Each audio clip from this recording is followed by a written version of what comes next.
Alors voici comment se déroule une joute de Cargo Gogo version senior.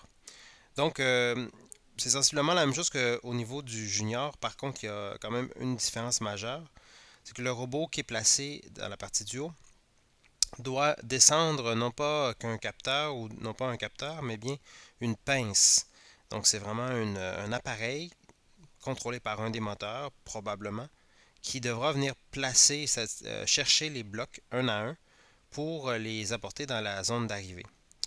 Donc, le juge, au départ, insérera un carton de couleur dans la zone de départ du haut.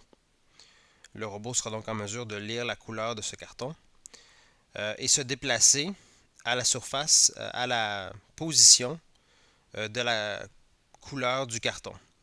Les blocs sont placés toujours à la même position, donc les couleurs disponibles seront vert, blanc et noir.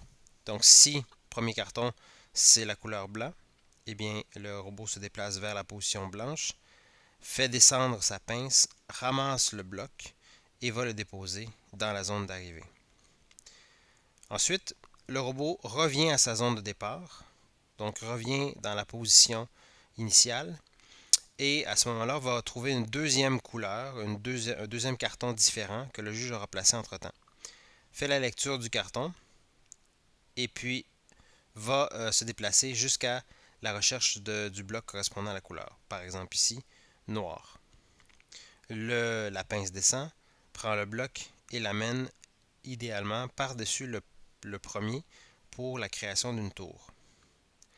Finalement, la dernière étape, le robot peut revenir à la zone de départ. Il y aura en effet un carton de couleur de la troisième couleur. Mais si les élèves veulent bien programmer la séquence, euh, le robot, par déduction, peut déterminer qu'il ne reste qu'un seul bloc et qu'il est positionné à une position en particulier et va chercher le troisième bloc pour aller le déposer empilé sur la pile à la zone d'arrivée.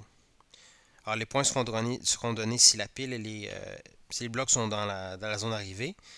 Si la pile est complète, eh bien, il y aura des points supplémentaires, c'est-à-dire les points maximum. Si la pile est incomplète, ou du moins que les blocs ne sont pas empilés un par-dessus l'autre, eh bien, il y aura des points qui seront légèrement inférieurs qui seront donnés. Alors, on vous suggère d'utiliser le câble de 1,5 m vraiment pour suivre, seulement pour activer le moteur et d'utiliser vraiment un fil de nylon pour faire descendre l'appareil en question.